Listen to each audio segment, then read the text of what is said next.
এদিকে আবারও সমন্বয়কদের উপর কঠিন বিপদ এসেছে। আওয়ামী লীগের ভয়ঙ্কর তুপের মুখে সার্জিস হাসনাত। কপাল খুলে শেখ হাসিনা ও আওয়ামী লীগের দেশটা তারা দখল নিচ্ছে। অন্যদিকে ডক্টর ইউনূস নতুনভাবে দেশ নিয়ে আগাচ্ছেন।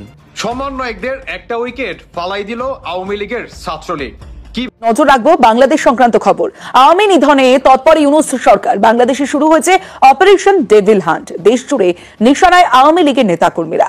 অপারেশন ডেভিল হান্টের বিরুদ্ধে সরব বাংলাদেশের একটি সংগঠন। স্বরাষ্ট্র মন্ত্রণালয় এবং অন্তর্বর্তীকালীন সরকার অপারেশন ডেভিল হান্ট চালু করেছে। ডেভিল শুধুমাত্র ছাত্রলীগ, যুবলীগ, আওয়ামী লীগের ব্যানারে ছিল না, এখনো নেই। তার ভয়ে আমার গ্রামে পথ চলতে হবে, এই বাংলাদেশ করলাম আমরা। এই বাংলাদেশটা আমরা করি নাই। কংগ্রেচুলেশন। যদি সবকিছু ঠিকঠাক থাকে, 5ই আগস্ট যেমন একটা ম্যাজিক ঘটেছে, যে ম্যাজিকের মাধ্যমে আমাদের উপদেষ্টা পরিষদে থাকা 3 জন ছাত্রের জীবন রাতারাতি বদলে গেছে, সমন্বয়কদের জীবন রাতারাতি বদলে গেছে, আরো বিশাল এবং ম্যাসিভ আকারে উপদেষ্টা নাহিদের জীবন বদলে যাবে। সাংবাদিক ইলিয়াস এবং অ্যাক্টিভিস্ট ডক্টর কনক সরোয়ার, এই 3 জন ব্যক্তিকে নিয়ে জরুরি কিছু কথা বলবো, সরকার এবং জনগণের প্রতি কিছু আহ্বান জানাবো। আসসালামু আলাইকুম রহমতুল্লাহ। সবাই কেমন আছেন? আশা করি সবাই অনেক অনেক ভালো এবং সুস্থ আছেন। সবাইকে স্বাগতম জানাচ্ছি আমাদের আরেকটি নতুন ভিডিওতে। প্রতিদিনের মতো আমি আপনাদের রিয়াদ ফারুকি আবারও চলে আসলাম নতুন একটা ভিডিও নিয়ে। দর্শক, আজকের ভিডিও টাইটেল এবং থাম্বনেল দেখে ইতিমধ্যে বুঝতে পেরেছেন কি বিষয় নিয়ে কথা বলবো।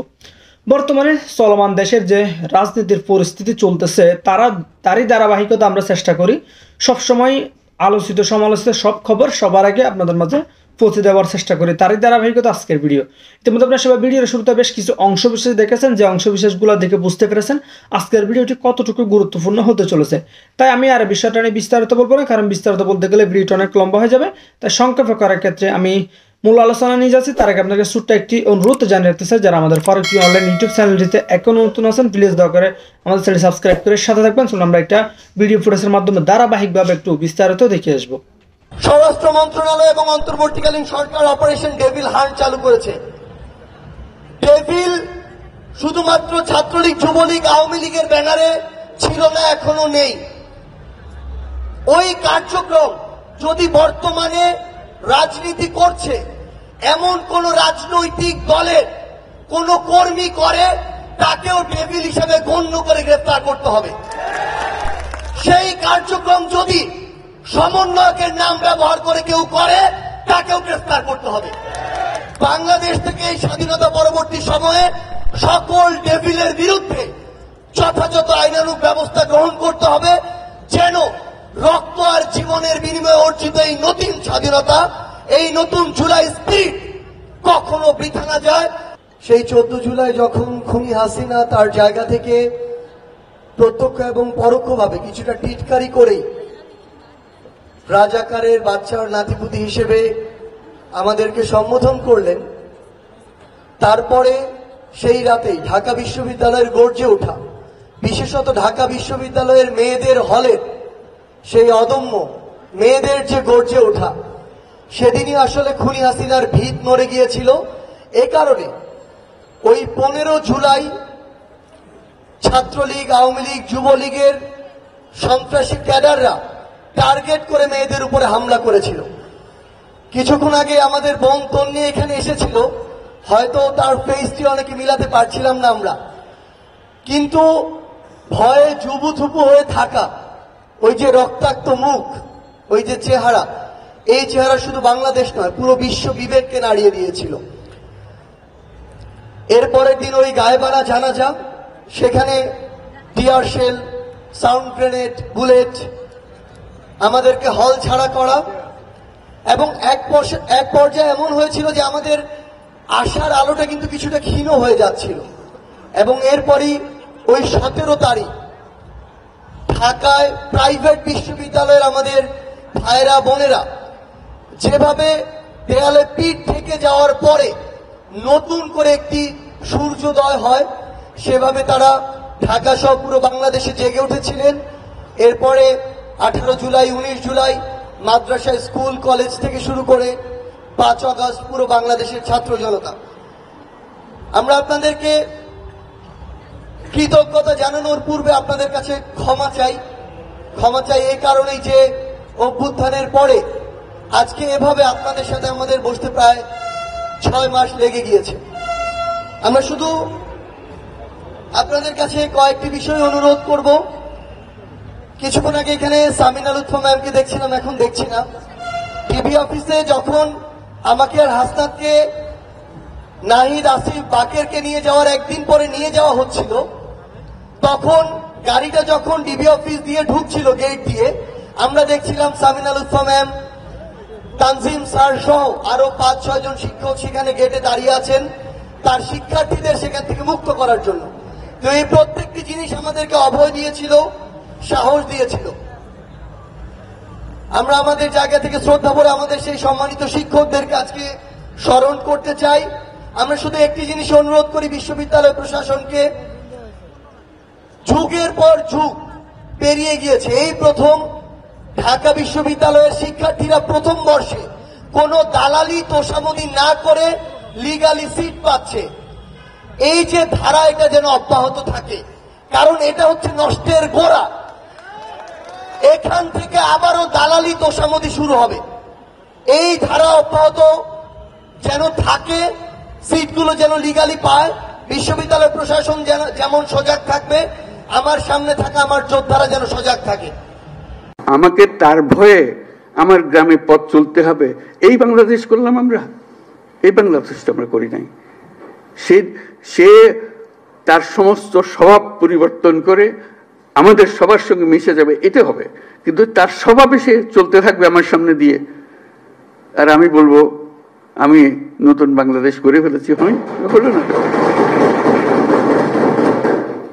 যাদের কারণে, যাদের ত্যাগের বিনিময়ে দেশটা আজকে নতুন বাংলাদেশ বলার সাহস পাচ্ছে, তাদের জন্য দেশ কি করতে পারে? ভাবেন না যে এটা এই কয়টা মাসিক ভাতা দিয়ে শেষ হয়ে যাবে কথাটা। আপনি ইতিহাসের স্রষ্টা, আপনার ছেলে, আপনার সন্তান, আপনার ভাই, আপনি নিজে যিনি আহত হয়েছেন, যারা এখানে আসছেন, তারা ইতিহাসের স্রষ্টা।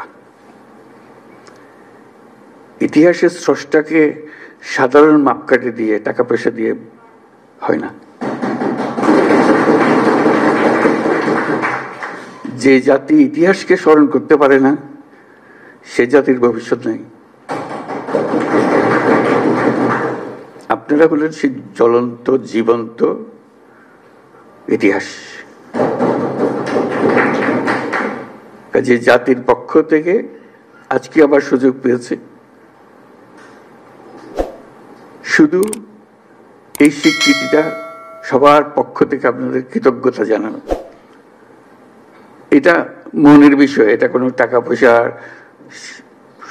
কোনো প্রাতিষ্ঠানিক কোনো বিষয়ের বিষয় না। মনের থেকে এটা হতে থাকবে যদি আমরা যে বাংলাদেশ, নতুন বাংলাদেশ হিসেবে তৈরি করলাম, সেটা সেভাবে রাখতে পারি। আপনারা এনে দিয়েছেন, আমরা রাখতে পারবো কি, সেটা তো একটা প্রশ্ন। এটা হেলায় ফেলে দিলে হবে না।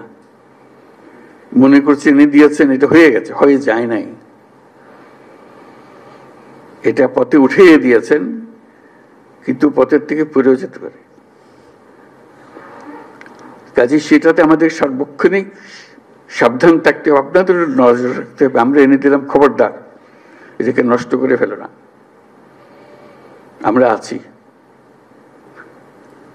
কাজে সেই দায়িত্ব সবাই মিলে আমাদেরকে গ্রহণ করতে হবে। আজকে যে মনের ক্ষোভ প্রকাশ করলো আপনারা আপনাদের সন্তানদের জন্য, ভাইদের জন্য যারা প্রাণ হারিয়েছে, তাদের কথা স্মরণ করে আবার সবাইকে নিয়ে আমরা চোখের পানি ফেললাম। তারপর আবার স্বাভাবিক হয়ে যাবে। শোক তো আর বেশি দিন থাকে না। শোকের পরিবর্তে কি আসবে আমাদের কাছে, সেটা আমরা চেষ্টা করে যাচ্ছি সরকারের পক্ষ থেকে। এখানে দুটো বিষয়, একটা হলো প্রাতিষ্ঠানিক বিষয়, প্রাতিষ্ঠানিকভাবে কি আয়োজন। আরেকটা হলো যে ব্যক্তিগতভাবে কি আয়োজন, ব্যক্তির সঙ্গে কি আয়োজন, কিভাবে আমরা সংযোগগুলো স্থাপন করে দিয়ে যাব সেটা করা। আজকে একটা গুরুত্বপূর্ণ দিন প্রাতিষ্ঠানিক দিক থেকে, যদিও আমাদের ক্ষোভের কথা বলতে গিয়ে হয়তো এটা আমরা হারিয়ে ফেলেছি। খুবই গুরুত্বপূর্ণ দিন আজকে, এই জন্য যে প্রাতিষ্ঠানিকভাবে আপনারা সরকারের অংশ হয়ে গেলেন। এই যে মুক্তিযুদ্ধ মন্ত্রণালয়ের কারণে মুক্তিযোদ্ধারা তারা এক জায়গাতে সরকারের অংশ হয়ে গেছে, এটা কেউ বুঝতে পারবে না। আপনারা আজকে এই মন্ত্রণালয়ের অংশ হয়ে গেলেন। এটা জুলাই স্মৃতি পরিদপ্তর সৃষ্টি হয়েছে, যেটা আপনি যাই করেন না কেন সরকারের কাঠামোর ভেতরে ঢুকে গেছে। যত কথা বলার, যত দাবি দাওয়া করার সরকারের ভেতরে রাষ্ট্রের পক্ষ থেকে একটা আয়োজন আপনাদের জন্য করে দেওয়া হয়েছে। এটা মস্ত বড় খবর। সরকারে ঢুকে যেতে পারা, এটা যে যত কিছুই করি বুঝতে পারে না। সরকার বড় কঠিন জিনিস, তার সঙ্গে বোঝাপড়া করা বড় কঠিন। অনেক সময় বহু কষ্ট করে কিছু করা যায় না, কিন্তু একবার ঢুকে যেতে পারলে তারা বাইর করতে পারে না। আপনারা সেখানে গেছেন। মুক্তিযোদ্ধারা অত ভাগ্যবান ছিল না, বহু বছর লেগেছে। তারপরে তাদের আস্তে আস্তে আস্তে আস্তে এইটা দিছে তো ওইটা দেয় না, এটা দিছে তো, মন্ত্রণালয় করতে করতে বহু বছর চলে গেছে। কাজে আমরা খুশি অন্তত এটুকু করতে পেরেছি, অর্থাৎ প্রাতিষ্ঠানিক আয়োজনটা করতে পেরেছি। প্রাতিষ্ঠানিক আয়োজনের মাধ্যমে আপনাদের সব দুঃখ মিশতে পারে, নাও মিশতে পারে, কিন্তু এই খাপটা থাকার কারণে একটা জায়গা পাওয়া গেল, আশ্রয় পাওয়া গেল, যেখানে আমাদের বক্তব্য শুনতে হবে। তাদের দায়িত্ব, এটা রাষ্ট্রের পক্ষ থেকে দায়িত্ব। তার একজন উপদেষ্টা থাকবে, আছে উপদেষ্টা আছে, তার সচিবালয় আছে, সবকিছু আছে। কাজে এটা বললাম যে এটা গুরুত্বপূর্ণ। তারা এক্ষুনি কি করলো সেটা হয়তো খুশিরও খবর হতে পারে, খুশির খবর নাও হইতে পারে, কিন্তু এখানে শেষ হচ্ছে না। এটা বরাবরই চলতে থাকবে এবং সুযোগ থাকবে দাবি করার। আপনাদের এটা এখনো করা হয়নি, এটা উবে যাবে না, চলে যাবে না, অদৃশ্য হয়ে যাবে না, সবসময় দৃশ্যমান থাকবে। তাকে একটা খতিয়ান নিয়ে আসতে হবে, সবসময় সামনে হাজির করতে হবে। কাজে সেটা উপলক্ষে আমরা আজকে আসলাম, বসলাম সবার সঙ্গে। দুঃখের সীমা নাই এবং সেটা এখনই সমাপ্ত হবে না। আমরা কিভাবে ধাপে ধাপে করতে পারবো সেটাই হলো বিষয়। তবে রাষ্ট্র আনুষ্ঠানিকভাবে, আমি শব্দটার উপরে জোর দিচ্ছি, আনুষ্ঠানিকভাবে প্রাতিষ্ঠানিকভাবে আপনাদের দায়িত্ব গ্রহণ করলো। একদিন সেই দায়িত্ব গ্রহণ করে নাই, আমরা মুখে মুখে কথাবার্তা বলতেছিলাম, ব্যক্তি হিসেবে কথা বলতেছিলাম, আজকে সেটা গ্রহণ করলো। কাজে সেটার থেকে আমরা ধাপে ধাপে কিভাবে আসবো সেটা ঠিক করা। কদ্দূর এলাম, কদ্দূর যেতে হবে, এই কথাটা। কাজে এই আলোচনা আমাদের এই ভালো হলো, সবার সঙ্গে আজকে দেখা হলো। এটা নিয়ে একটা বিষয় ক্ষোভের মধ্যে আসে যায়, দুঃখের মধ্যে, শোকের মধ্যে এসে যায়। আমরা আর আপনারা, এই দুটো শব্দ, আমরা এবং আপনারা, এই দুভাবে যদি আমরা কথা বলি, এটা ভবিষ্যতের জন্য ভালো হবে না। আমরা এক, আমরাও আপনাদের কারণে, আপনাদের যে ত্যাগ, সবার, আপনাদের ভাই এবং আপনাদের সন্তানদের এবং যারা আহত হয়েছে তাদের বিনিময়ে আমরা আপনার এক হয়ে গেছি। আমরা সেই উপলক্ষে এসেছি। তা না হলে আজকে আপনার আমার সাক্ষাৎ হওয়ার কোনো কারণ ছিল না। যদি এই অভ্যুত্থান না হতো, কে কাকে চিনত? কেউ কাকে চিনতাম না। আপনিও বাংলাদেশের একজন নাগরিক, আমিও বাংলাদেশের একজন নাগরিক, এইভাবেই থেকে যেতাম। আজকে আপনাদের কারণে আমাদেরকে এক হয়ে যেতে হয়েছে, একসঙ্গে আসতে হয়েছে, আপনাদের নিয়ে বসতে হচ্ছে। আপনাদের যে অবদান, সেটার কিভাবে আমরা অংশীদার হতে পারি সেটাকে স্বীকৃতি দেওয়ার জন্য চিন্তা করতে হচ্ছে এবং পদক্ষেপ নিতে হচ্ছে।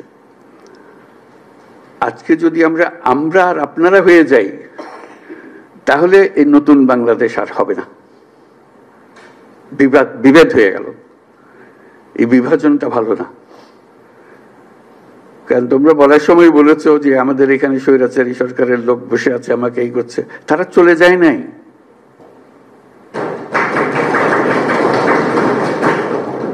তোমরা বলছো যে তার সরকারে আছে, আমি বলছি তোমার গ্রামেও আছে। শুধু সরকারকে দেখি আমি চলে গেলাম ওই সরকারে আছে, তারা কিছু করতে পারতেছে না। তোমার গ্রামে আছে, তুমি কিছু করতে পারতেছো? তুমি তো দুঃখ করতে এসছো আজকে। কাজে সেই তেজ আসতে হবে না, এদেরকে জায়গা দেবো না আমরা কোথাও।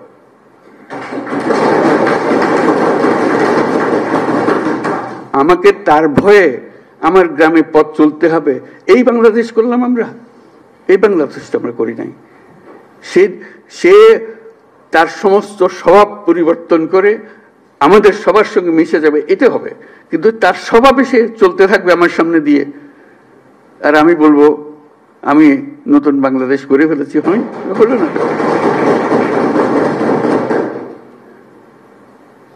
কাজে তাদেরকে জয় করতে হবে, তাদেরকে সোজা রাস্তায় আনতে হবে যে এইভাবে পাই চলো, দেশ চলতে হলে এইভাবে করতে হবে। মারপিট করে এটা হবে না। যদি বল তারা সে আমারে পিটবে আমি পিটবো, এটা এই পিটাপিটির শেষ কোনোদিন হবে না। তাদেরকে বোঝাতে হবে তোমাদের রাস্তা ভুল, যা করেছো মাপ চাও। তোমরা বিচারের কথা বলেছো অনেক সময়, বিচার তো হবে, বিচারের কাজ সরকারের দায়িত্ব বিচার করা। এবং তোমরা তাৎক্ষণিক বিচার চেয়েছো, এখানে অনেকে তাৎক্ষণিক এক্ষুনি বিচার চাই। বিচারের মুশকিল হলো যে তাৎক্ষণিক হয় না এই জিনিস, কারণ তাৎক্ষণিক হতে হলে অবিচার হয়ে যায়। বিচারের মূল জিনিসটা হলো এটা সুবিচার হতে হবে। বিচারের কাজ চলতে থাকুক, যারা অপরাধী, যাকে সাক্ষ্য প্রমাণ আছে, তারা পুলিশের হাতে সুপর্দ করে দাও, বিচারের হাতে তুলে দাও। সে প্রক্রিয়া চলতে থাকবে, তুমি তুলে দেবে তাকে যথেষ্ট সাক্ষী প্রমাণ সহ। অবিচার যেন না হয়। আমরা অবিচারের বিরুদ্ধে দাঁড়িয়েছিলাম বলেই আজকে এই সংগ্রাম হয়েছে, এই আত্মত্যাগ হয়েছে। আর আমরা যদি অবিচারে নেমে যাই তাহলে তাদের আর আমাদের তফাৎ হলো কি? আমরা অবিচারে নামবো না। আমরা যাদের অপরাধী তাদেরকে পুলিশের হাতে, আইনের হাতে সুপর্দ করব। আর যারা অপরাধী নয়, যে পুলিশের হাতে দেওয়ার মতো নাই, তাদেরকে মানুষ করব যে ভাই এই দেশ আমরা একসঙ্গে করি, যেই দেশের স্বপ্ন আমরা দেখতেছি, তোমরাই স্বপ্ন দেখে। তো এই দেশ আমার একার না, তোমার ওই দেশ। তোমাকে আমরা দেশ থেকে বাইর করার কথা বলতেছি না। তুমি এই দেশের সন্তান, আমি এই দেশের সন্তান। তুমি আমার বহু কষ্ট দিছো, আমি তোমার কষ্ট দেবো না। আমরা একযোগে যত তাড়াতাড়ি পারি এটা একটা সুন্দর দেশ বানাবো। এই করতে আসতে হবে তো, আমাদেরকে বোঝাপড়াতে আসতে হবে। সেই বোঝাপড়াটা তোমাদের থেকে শুরু হতে হবে। সরকারি পর্যায়ে বোঝাপড়া হয় না। কাজেই সেই জিনিসটা দেখো, যারা অপরাধী তাদের অবশ্যই বিচার করতে হবে, যারা অপরাধী নয় তাদেরকে সৎ পথে নিয়ে আসতে হবে আমাদেরকে, এই দেশে থাকার জন্য, একত্রে থাকার জন্য। এবং সেখানে ওদের কথা বলতেছি, তারা আমাদের উপরে 16 বছর ধরে অত্যাচার করার সীমা নেই। সেটা আমাকে বলতে হবে না, আপনারা আমার থেকে বহুগুলো বেশি ভালো জানেন। কথা হলো যে আমরা আজকে যারা বসে আছি তাদের মধ্যেও যেন আবার আপনারা আর আমরা আলাদা হয়ে না যাই। কংগ্রেচুলেশন। যদি সবকিছু ঠিকঠাক থাকে, 5ই আগস্ট যেমন একটা ম্যাজিক ঘটেছে, যে ম্যাজিকের মাধ্যমে আমাদের উপদেষ্টা পরিষদে থাকা 3 জন ছাত্রের জীবন রাতারাতি বদলে গেছে, সমন্বয়কদের জীবন রাতারাতি বদলে গেছে, আরো বিশাল এবং ম্যাসিভ আকারে উপদেষ্টা নাহিদের জীবন বদলে যাবে। একটা ইতিহাসও তৈরি হইতে পারে, কারণ বাংলাদেশ সব সম্ভবের দেশ। খুব বেশি আশ্চর্য হবেন যদি ধরেন উপদেষ্টা নাহিদ তিনি প্রধানমন্ত্রী হয়ে যান। মানে শব্দটা শুনতে আপনার কাছে আপাতত কেমন লাগছে, তাই না? তো হইলেও হইতে পারে। দর্শক, খুব শীঘ্রই, মানে আর হয়তো 8-10 দিনের মধ্যে ছাত্রদের যে রাজনৈতিক দল সেটা আত্মপ্রকাশ করতে যাচ্ছে। আর সবচেয়ে বড় বিষয় হচ্ছে, এর আগে আমি বলছিলাম একটা ভিডিওতে, তখন অনেকে আমাকে হাহারি দিছিলেন। ফাইনালি আমার কথাটাই সত্যি হয়েছে যে ছাত্রদের যে নতুন রাজনৈতিক দল মার্কেটে আসতে যাচ্ছে, সেই দলটির প্রধানের দায়িত্বে থাকছেন উপদেষ্টা নাহিদ। তো প্রশ্ন হচ্ছে, এই মুহূর্তে তো তিনি উপদেষ্টা, তিনি কিভাবে রাজনৈতিক দলে যাচ্ছেন? সূত্র হচ্ছে তিনি পদত্যাগ করে রাজনৈতিক দলে অন্তর্ভুক্ত হবেন। আর বাকি 2 জন উপদেষ্টা নাহিদ এবং মাহফুজ, গতকালকেই বলছি, নাহিদ এমপি ইলেকশন করবে, তার বাবা এলাকাতে দোয়া টোয়া চাচ্ছে। নাহিদ তাদের ব্যক্তিগত ফান্ড হোক বা সরকারিভাবে হোক 10 লক্ষ টাকা এক মসজিদে দিছে। তো তারা তাদের কার্যক্রম চালাচ্ছে, আর মাহফুজও তার পলিসি চালাচ্ছে। তবে তারা একসাথে পদত্যাগ করবেন না, ধাপে ধাপে পদত্যাগ করবেন। দর্শক, গণমাধ্যমের বরাতে আমরা যতটুকু দেখছি যে আপনার ছাত্রদের নতুন দল যেটা, সেই নতুন দলের প্রধান হবেন উপদেষ্টা নাহিদ ইসলাম। আর দলের দায়িত্ব নেওয়ার আগেই সরকার থেকে তিনি পদত্যাগ করবেন, আর বাকিরা নির্বাচনের আগে।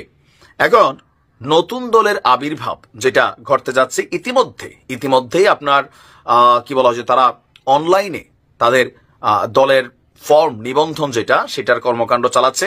আর এর পাশাপাশি জনগণের কাছে যে দলটা কেমন হওয়া উচিত, এই দলের কাছে তাদের প্রত্যাশা কি, মানে মানুষ সামনে কি চাচ্ছে, তারপরে যে পরিবারতন্ত্র রাজনীতি বিএনপি বা আওয়ামী লীগের মধ্যে, জাতীয় পার্টির মধ্যে আছে, সেই পরিবারতন্ত্র রাজনীতির বাইরে কি চাচ্ছে, এই সকল কিছু মিলিয়ে তারা কিন্তু তাদের এই রাজনৈতিক দলটাকে ঢেলে সাজাতে চাচ্ছে। তবে তাদের প্রতি জনগণের আকাঙ্ক্ষা বা জনগণের কি বলে যে ট্রাস্টের ইস্যুটা কতটুকু, সেটা আমরা নর্মালি বোঝার সুযোগ নাই। সেটা শুধুমাত্র ভোটের মাধ্যমেই সামনে আসবে। যদিও ছাত্ররা শঙ্কিত যে তারা কয়টা সিট পাবে, কিন্তু ডক্টর ইউনূস বলছে তোমরা নামো। আর এটা নিয়ে বরাবরই বিএনপি এতদিন কথা বলছিল যে রাষ্ট্রীয় পদ পদবি ব্যবহার করে আপনারা মানে সব দিকে নিজেদেরকে গোছাচ্ছেন, তারপর ঠিক ইলেকশনের আগ মুহূর্তে পদত্যাগ করবেন। আবার বিপিনুরও বলছিলেন ওই দিন এই কথা, বিপিনুর আবার রাশেদ একই কথা বলছিল যে পদত্যাগ করবেন ক্ষমতায় যাওয়ার জন্য, কারণ ওই দলটা ক্ষমতামুখী দল হতে যাচ্ছে। ছাত্ররা আশাবাদী যে তাদের রাজনৈতিক দলকে মানুষ সমর্থন করবে, পাশাপাশি তাদের অল্প বয়সের পোলাপাইন যেন নির্বাচনে আসতে পারে, এমপি ইলেকশনে আসতে পারে। তো সেই জন্য কিন্তু সংবিধানেও 25-এর পরিবর্তে এমপি হওয়ার যোগ্যতা 21-এ নামায় দেওয়া হয়েছে। তবে এখানে যতগুলো ছেলে আছে, ঠান্ডা মাথার খেলোয়াড় হচ্ছে আমার কাছে মনে হয় যে নাহিদ। খুব বেশি কথা বলেন না, শান্ত স্বভাবের, বাট যেটা বলেন সেটা একটু ডিফারেন্ট ওয়েতেই করেন। আর আজকে আমরা দেখছি সার্জিস এবং হাসনাতের সাথে নাহিদ ইসলামের একটা ছবি প্রকাশিত হয়েছে। It's a iconic message.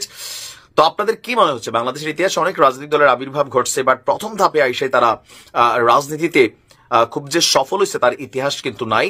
তবে কিংস পার্টি হিসাবে অনেকে সফল হয়েছে, কিংস পার্টি হিসেবে, কারণ বিএনপি এক সময় কিংস পার্টি ছিল, তো বিএনপি ক্ষমতার স্বাদ কিন্তু পাইছে। আর এরশাদ যখন ছিলেন কিংস পার্টি ছিলেন, ক্ষমতার স্বাদ পাইছেন। এখন ছাত্রদেরটা আপাতত আমরা হয়তো নির্বাচন হবার পরেই বুঝতে পারবো যে কি পরিমাণ জনসমর্থন ভোটের মাঠে তাদের আছে। বাট আমি আমার জায়গা থেকে কংগ্রেচুলেশন জানাই, বাংলাদেশে নতুন রাজনৈতিক দলের দরকার আছে। যখন আপনার হাতে একাধিক চয়েস বা অপশন থাকবে, তখন প্রত্যেকে আপনার কাস্টমার হিসাবে, ভোটার হিসাবে মূল্যায়ন করবে। আর নয়তো ওই যে একটা ট্রেন্ড থাকে যে আওয়ামী লীগের পরে বিএনপি আসবে, বিএনপির আওয়ামী লীগে আসবে, আর জামাত ইসলাম বা জাতীয় পার্টির মতন তারা জোট বাইদা যাইতে হবে। তো দেখা যাক কি হয়। বাট কংগ্রেচুলেশন নাহিদ ইসলাম, ভালো থাকুন।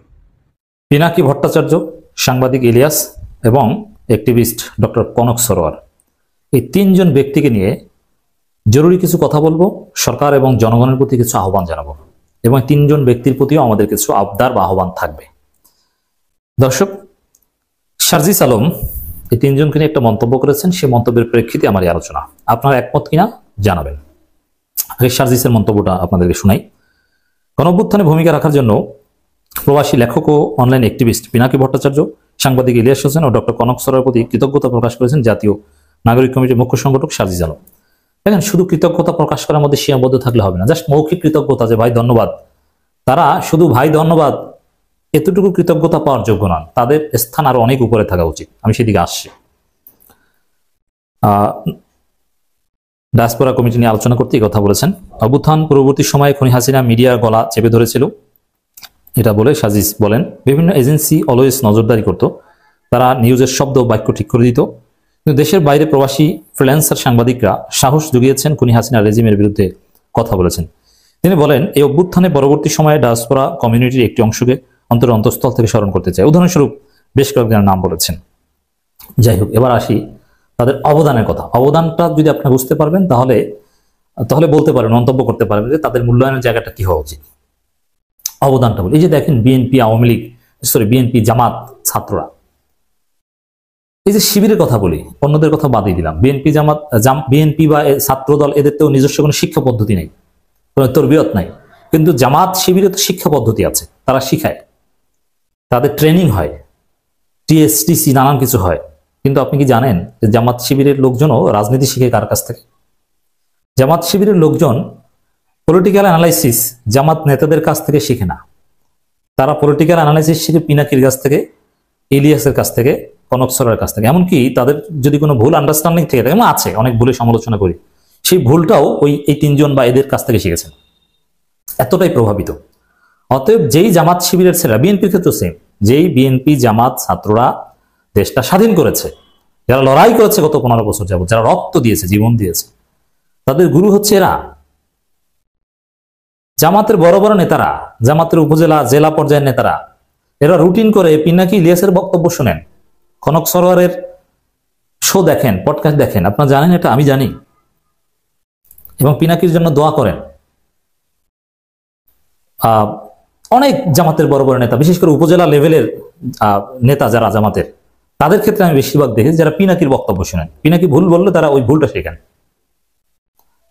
এবং এটা বোঝাতে আরেকটা উদাহরণ দিই, এই যে শিবির, আপনি কি জানেন যে শিবিরের ছেলেদের ব্রেন ওয়াশ বলেন আর শিখন পদ্ধতি বলেন, এগুলোতে বর্তমান শিবিরের চাইতে সাবেক শিবিরের ভূমিকা বেশি। সাবেক শিবিরদের ফেসবুক পোস্ট কিংবা বিশ্লেষণ কিংবা ভিডিও, এগুলোর মাধ্যমে তারা বেশি প্রভাবিত হয়। অতএব বাংলাদেশে যারা আন্দোলন করেছে, রাজপথে ছিল, তাদের বয়ান সেট করা, তাদের মাইন্ড সেট আপ, তাদেরকে উজ্জীবিত করা, এই কাজটা করেছেন পিনাকি, ইলিয়াস, কনক, এর আরো অনেকে আছে, আমি তিনজনের নাম বিশেষভাবে বললাম। অতএব তাদের অবদানটা কোথায় দেখেন? রাজনৈতিক দলের অবদান নিয়ে বলবেন, সে রাজনৈতিক দলের গুরু তো তারা, রাজনৈতিক দলের মাস্টার তারা, টিচার, তার কাছ থেকে শিখতো। এবার আসেন, তারা তো ফেসবুক ইউটিউব, অনেকে বলেন যে ফেসবুক ইউটিউব দিকে আন্দোলন চলে, রাজনীতি চলে। ভাই, যারা মাঠে থাকে তারাই তো এদের কথায় নামে বা এদের কাছ থেকে শিখে।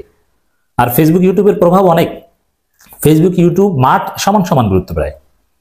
অনেক ক্ষেত্রে মাঠের চাইতে ফেসবুক ইউটিউবের গুরুত্ব বেশি। শুধু ফেসবুক ইউটিউবের ঝড় তোলার মাধ্যমে অঘটন ঘটে, সরকার সিদ্ধান্ত পরিবর্তন করতে বাধ্য হয়েছে, কিংবা এই যে আবু তাহা আদনানকে গুম করেছিল হাসিনা সরকার, পরে তাকে ফিরিয়ে দিয়েছে। রাজপথে কোনো আন্দোলন হয়েছিল, দুই একটা মানববন্ধন হয়েছিল, ওটা কিছু না। ফেসবুক ইউটিউবের ঝড় তোলার কারণে তাকে ফিরিয়ে দিতে বাধ্য হয়েছে। ফেসবুক ইউটিউব এটা যে হাসিনার পতনের অন্যতম কারণ। আর মাঠের আন্দোলন তো দমন করতে পারতো, ফেসবুক ইউটিউব তো দমন করার চেষ্টা করে পারতো না। তার একটা প্রমাণ হচ্ছে যে হাসিনা বারবার ইন্টারনেট বন্ধ করে দিত, ফেসবুক ইউটিউব বা ফেসবুক বন্ধ করে দিত। এর ক্ষোভ ছিল এটার দিকে, এবং কোটি কোটি টাকা ইনভেস্ট করতো, সিআরআই লোকজনকে ট্রেনিং দিত ফেসবুক ইউটিউব অ্যাক্টিভিজম করার জন্য, কিন্তু তারা পারতো না। পিনাকি, ইলিয়াস, সরোয়ার, এদের সামনে এরা কিছুই ছিল না, আওয়ামী লীগের লোকজন। অতএব তাদের অবদানটা কত দূর বুঝতে পারছেন? আমি তো বলি, গত 15 বছর আন্দোলন সংগ্রামে আপনি যদি 10-15 জনের তালিকা করেন যে এরা হচ্ছে আন্দোলন সংগ্রামের নেতা বা আইকন অথবা মূল নায়ক, তার মধ্যে 10-15 জনের তালিকা করলে তার মধ্যে খালেদা জিয়া, তারেক রহমান, ডাক্তার শফিকুর রহমান, তার মধ্যে আপনার পিনাকি, ইলিয়াস, এদের ক্রেডিট দিতে হবে, এদেরকে রাখতে হবে। এতটাই তাদের অবদান, এতটাই ক্রেডিবিলিটি তাদের। যেমন জামাতের একজন নায়েবে আমি ডাক্তার তাহের, ডাক্তার তাহের সম্পর্কে একটা তথ্য দিয়েছেন সাংবাদিক ইলিয়াস। জামাতের লোকজন ডাক্তার তাহেরকে বিশ্বাস করে না, সাংবাদিক ইলিয়াসকে বিশ্বাস করে, তাহেরকে গালাগালি শুরু করেছে, তার বিরুদ্ধে তদন্ত চাইছে। অতএব এদের ক্রেডিবিলিটি কি দেখেন। আমি বলছি না যে তারা সবসময় সত্য কথা বলে, তাদের অনেক টেকনিক ছিল, বলশেবিক ট্রুথ, মিথ্যা সত্য মিশিয়ে, অথবা অনেক বিশ্লেষণ ভুল ছিল, অনেক কিছুর সাথে আমি একমত নই, দ্যাটস ডিফারেন্ট। কিন্তু জনগণ উজ্জীবিত হয়েছে, এবং হাসিনার মূল শত্রু ছিল এরা, হাসিনার মূল টার্গেট ছিল এরা, এদেরকেই সবচেয়ে বেশি ভয় পাইত, এদের বিরুদ্ধে অনেক তৎপরতা চালাতো, এবং এদেরকে কেউ কিনতে পারেনি। ওই যে শাহেদ আলম, অমুক তমুক, ওদেরকে ভারত অনেকে কিনে ফেলেছে, কিন্তু এই তিনজনকে কেউ কিনতে পারেনি। এই জন্য দেখবেন জামাত, বিএনপি বা যারা মাঠের সৈনিক, তাদের কাছে মূল আইকন কিন্তু পিনাকি, ইলিয়াস, সরোয়ার, অন্য কেউ কিন্তু না। পিনাকি ভট্টাচার্য একদিকে বিপ্লবী, আর একদিকে অ্যানালিটিক্যাল, ইনফরমেটিভ। ইলিয়াস অনেককে জয় বাংলা করে দিয়েছেন। ইলিয়াসের ইনভেস্টিগেটিভ জার্নালিজম সেই আমেরিকা বসে যা করতেন, বাংলাদেশে বসে অনেক করতে পারে না। এই পরিমণির ঘটনা থেকে শুরু করে কত কিছু ফাঁস করে দিয়েছেন, দেখেছেন না? তো এখন এদের জনপ্রিয়তা মাপতে হলে আপনাদের এই যে পিনাকি, ইলিয়াস এবং কনক সরোয়ার যদি একদিনে ঢাকায় আসে, লক্ষ লক্ষ মানুষ ঢাকায় জড়ো হবে, আজিব যে তারেক রহমান এসেছেন, এরকম একটা ভাব হবে, জনগণের এত আবেগ তাদের প্রতি। অতএব তাদেরকে শুধু ধন্যবাদ ভাই না ভাই, হাসিনার পতনের অন্যতম নায়ক 10-15 জনের মধ্যে 3 জন তারা। এবং বর্তমান বাস্তবতায় ফেসবুক, ইউটিউব যে কি, এটা তো হাসিনার ফেসবুক বন্ধ করে দেওয়া, নেট বন্ধ করে দেওয়ার মধ্য দিয়ে আপনারা দেখেছেন। এই জন্য আমাদের আহ্বান থাকবে সরকারের প্রতি, এই যে প্রেস মিনিস্টার করেন অমুক তমুক বিশেষ সহকারী, কেন আপনাদের ইলিয়াস, পিনাকি, সরোয়ার এদের চোখে বাজে না? এদের যোগ্যতার চাইতে কার যোগ্যতা বেশি? এদের যোগ্যতায় কোনো ঘাটতি আছে? এরা কি শুধু ইউটিউবার? এরা ডাক্তার, প্রফেশনাল, উচ্চমাপের সাংবাদিক, এরা পিএইচডি হোল্ডার। তাদের আপনার ভালো লাগে না? তাদেরকে কেন আনেন না? তাদেরকে পোস্ট পজিশন দেন, সরকারের কাজে লাগান, তারা বিপ্লবী, ছাত্রদের প্রকৃত বন্ধু। মাহমুদুর রহমানকে কাজে লাগান। হ্যাঁ, যদি সরকার কাজে না লাগায়, আমি বলবো যে আপনার তিনজন পিনাকি দাদা, ইলিয়াস ভাই, সরোয়ার ভাই আপনার দেশে আসেন।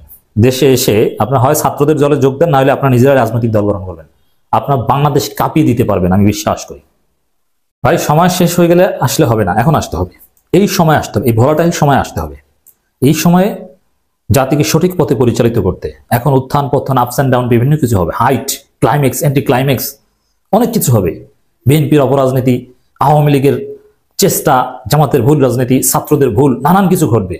এর মধ্যে আপনারা আসেন, সাংবাদিকতা অ্যাক্টিভিজম অনেক করেছেন, এখন হয় সরকারের বিভিন্ন পোস্ট পজিশন নেন, নইলে সরাসরি রাজনীতিতে আসেন, আপনার ইতিহাসের অংশ হয়ে থাকবেন। এবার অন্যান্য খবরের দিকে নজর রাখবো। বাংলাদেশ সংক্রান্ত খবর। আওয়ামী নিধনে তৎপর ইউনূস সরকার। বাংলাদেশে শুরু হয়েছে অপারেশন ডেভিল হান্ট। দেশ জুড়ে নিশানায় আওয়ামী লীগের নেতাকর্মীরা। অপারেশন ডেভিল হান্টের বিরুদ্ধে সরব বাংলাদেশের একটি সংগঠন, নাম নাগরিক ঐক্য। নতুন বাংলাদেশের ভেতরে যারা গন্ডগোলের সৃষ্টি করতে পারে তাদেরও নিশ্চিহ্ন করবো আমরা। গভর্নমেন্ট পলিটিক্সে হ্যান্ডেল করতে পারছে না, পলিটিক্স একেবারে ইকোনমিক্সে হ্যান্ডেল করতে পারছে না, মানে সরকারকে সমালোচনা করলে বিরোধিতা করতে পারছে না। লক্ষ্য আওয়ামী লীগ নিধন। ইউনূস সরকারের নয়া অপারেশন, নাম অপারেশন ডেভিল হান্ট। শনিবার থেকে বাংলাদেশ জুড়ে শুরু হয়েছে অপারেশন। এখন যারা শয়তান তারাই ধরা পড়বে। এখন ছোট শয়তান কি বড় শয়তান এখানে ভিতরে নাই, শয়তান শয়তান ধরা পড়বে। অপারেশনটা চলবে অতদিন পর্যন্ত যতদিন পর্যন্ত ডেভিল এখান থেকে মুক্ত না হবে। এখন যেমন অপারেশন ডেভিল হান্ট, ডেভিল গুলো সব পালিয়ে গেছে, তখন ঘুমিয়েছিল, সবকে ক্যান্টনমেন্টে জায়গা দিয়েছিল, তারপরে আবার বিশেষ পাহারায় পাঠিয়ে দিয়েছে। এখন ডেভিল কই পাবে? ডেভিলের চাপ যাচ্ছে কয়েকটা, মানে এগুলোতে তো ভয় পাওয়ার মতো ঘটনা থাকে। শুক্রবার রাতে বাংলাদেশের গাজীপুরে আক্রান্ত আওয়ামী লীগের নেতা। সেদেশের প্রাক্তন মন্ত্রী মোজাম্মেল হকের বাড়িতে হামলা চালায় আন্দোলনকারী ছাত্ররা। আওয়ামী লীগের স্থানীয় নেতাকর্মীদের পাল্টার জবাবে পরিস্থিতি উত্তপ্ত হয়। 20 জন ছাত্র জখম হন বলে অভিযোগ। এরপরে আওয়ামী লীগকে সহায়তা করতে অপারেশন ডেভিল হান্ট চালু করে ইউনূস সরকার। নতুন বাংলাদেশের ভেতরে যারা গন্ডগোলের সৃষ্টি করতে পারে তাদেরও নিশ্চিহ্ন করবো আমরা। তাদেরকে দলে বেরিয়ে ফেলবো, নিজেদের মধ্যে নিয়ে আসবো, আর তা না হলে আইনের কাছে সুপর্দ করে দেবো। এটা ছাড়া আমাদের কোনো গতি নেই। তাহলে আমরা নতুন বাংলাদেশ তাড়াতাড়ি গড়ে তুলতে পারবো। যেই রকম করে উনি ছাত্রদের উপরে নির্ভর করে সিদ্ধান্ত নিচ্ছেন, এরকম করে তার দেশ চলবে না। ফাঁসিবাদের বিরুদ্ধে লড়াইয়ে জয়যুক্ত হওয়ার কারণে ছাত্রদেরকে আমরা মাথার কাজ বলে এখন আমরা নয়, আমাদের কথা বলছি, কিন্তু তার মানে তাদেরকে সিংহাসনের সর্বোচ্চ সিদ্ধান্তের জায়গায় বসে দিলে সেই সিদ্ধান্ত যে ম্যাচিউর হবে সেরকম তো মনে করার কারণ নেই। সমালোচনার মাঝেও অবস্থানে অনড় ইউনূস সরকার। অপারেশন ডেভিল হান্টের পক্ষে জোরালো সওয়াল করেন সেদেশের স্বরাষ্ট্র উপদেষ্টা। আমাদের আইন শৃঙ্খলা বাহিনীর কর্মকর্তাদেরও কিন্তু আমরা ছাড় দিই নাই। আপনারা দেখছেন প্রথম দিনই কিন্তু 4 জন না 5 জন তাদের কিন্তু আইনের আওতায় নেওয়া হয়েছে। এই ক্ষেত্রে বড় ছোট কোনো ভেদাভেদ নাই, যে আসবে এই জালে সে ধরা পড়বে। গভর্নমেন্ট পলিটিক্সে হ্যান্ডেল করতে পারছে না, পলিটিক্স একেবারে ইকোনমিক্সে হ্যান্ডেল করতে পারছে না। যে কালকে ইউনূস যদি রাগ করে বলেন থাকবো, আমি চলে গেলাম, তো আর্মি আসবে, ওটা আরো 5 বছর ধরে চলবে, মানে সরকারকে সমালোচনা করলে বিরোধিতা করতে পারছি না। ওই জায়গাতে রিস্কটা আছেই, উনি যদি উল্টাপাল্টা করে ফেলেন তাহলে কি হবে? এরকম করবার সম্ভাবনা আছে, কিন্তু করছেন বেশ কিছু। এখন যারা শয়তান তারাই ধরা পড়বে। এখন ছোট শয়তান কি বড় শয়তান এখানে ভিতরে নাই, শয়তান শয়তান ধরা পড়বে। অপারেশনটা চলবে অতদিন পর্যন্ত যতদিন পর্যন্ত ডেভিল এখান থেকে মুক্ত না হবে। পুলিশের কোনো চেঞ্জ হয়নি, ওরা তো গ্রেপ্তার বাণিজ্য চালিয়েই যাচ্ছে। এখন এগুলো যদি ওনারা না বুঝে করতে থাকেন তাহলে কি গণতন্ত্র হবে? ভোটও তো ঠিক করতে হবে। শনিবার রাত থেকে শুরু হয় অপারেশন ডেভিল হান্ট। দেশ জুড়ে আওয়ামী লীগের নেতাকর্মী খুঁজতে তল্লাশি চলে। ময়দানে নামে পুলিশ থেকে সেনা, র্যাব, বিজিবি থেকে বাংলাদেশের গোয়েন্দারা। অপারেশন শুরুর প্রথম 12 ঘন্টায় 1308 জনকে পাকড়াও করা হয়। নিউজ 18 বাংলা। 15 ফেব্রুয়ারি ঐক্যমত্য কমিশনের প্রথম বৈঠক অনুষ্ঠিত হবে বলে জানিয়েছেন ইউনূসের প্রেস সচিব শফিকুল আলম। প্রধান উপদেষ্টা মোহাম্মদ ইউনূস বৈঠকে সভাপতিত্ব করবেন। সংস্কার কমিশনের সদস্যরা ও বিভিন্ন রাজনৈতিক দল ও জুলাই গণ অভ্যুত্থানের শরিকরা বৈঠকে অংশ নেবেন। ঢাকার বেইলি রোডের ফরেন সার্ভিস একাডেমিতে সাংবাদিক বৈঠকে এমনই জানিয়েছেন প্রেস সচিব। যারা এই জুলাই গণহত্যার সাথে জড়িত বা তারও আগে যারা গুম খুনের সাথে জড়িত, করাপশনে, তাদের তো বিচার হবে, কিন্তু বাংলাদেশের ভাস্ট মেজরিটি মানুষ তারা আসলে শান্তিপূর্ণ একটা পলিটিক্স করতে চান। আমরা চাই সেই পলিটিক্সের পরিবেশটা শুরু হোক, এবং আপনি জানেন সেই আলোকেই এই 15ই আজকে একটা ডিসিশন হয়েছে, 15ই ফেব্রুয়ারি কনসেনসাস কমিশন, ঐক্যমত্য কমিশনের প্রথম মিটিংটা হবে পলিটিক্যাল পার্টিগুলোর সাথে। যারা যারা পলিটিক্যাল পার্টি আছেন তাদের সাথে কথা ডায়ালগটা শুরু হবে। তসলিমার বই রাখার স্টল বন্ধ, ক্ষমা চাইতে হলো লেখক মোহাম্মদ মিরাজকে। অমর 21 বইমেলায় লেখকের স্টল, সব্যসাচী প্রকাশনী স্টলে তসলিমার বই রাখেন লেখক। কেন তসলিমার বই বিক্রি এই নিয়ে প্রশ্ন তুলে বিক্ষোভ শুরু হয় বলে দাবি প্রত্যক্ষদর্শীদের। হাত জোড় করে ক্ষমা চাইতে হয় লেখককে। এরপরই স্টলটি সাময়িকভাবে বন্ধ করে দেওয়া হয়।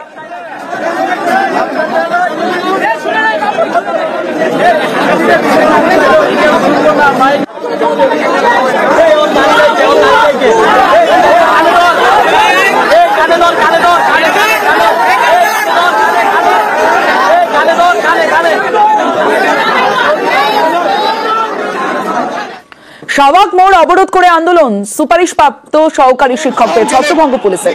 আন্দোলনকারীদের হঠাৎই লাঠিচার্জ, জলকামান পুলিশের। নিয়োগ বাতিলের রায় নিয়ে ক্ষোভ সুপারিশপ্রাপ্ত সহকারী শিক্ষকদের। 6 ফেব্রুয়ারি বৃহস্পতিবার সরকারি প্রাথমিক বিদ্যালয়ের সহকারী শিক্ষক পদে তৃতীয় ধাপে ঢাকা ও চট্টগ্রাম বিভাগে চূড়ান্ত ফলাফলে উত্তীর্ণ 6531 জনের নিয়োগ বাতিল করে হাইকোর্ট। মেধার ভিত্তিতে পুনরায় নিয়োগের নির্দেশ দিয়েছে আদালত। পুলিশের পক্ষ থেকে কিন্তু কমান্ড এবং সাউন্ড গ্রেনেড নিক্ষেপ করা হয়েছে। শিক্ষকরা এখনো বসে রয়েছেন এবং পুলিশ তাদেরকে ধাওয়া দিচ্ছে।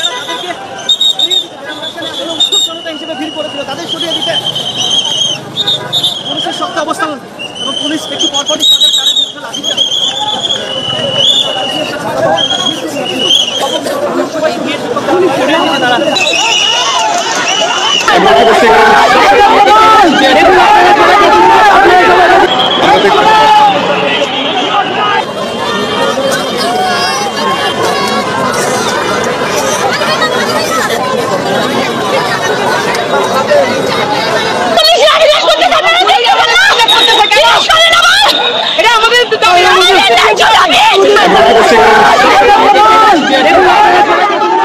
অবশ্যই বিষয়টি আপনার মতামত কমেন্টে জানাবেন।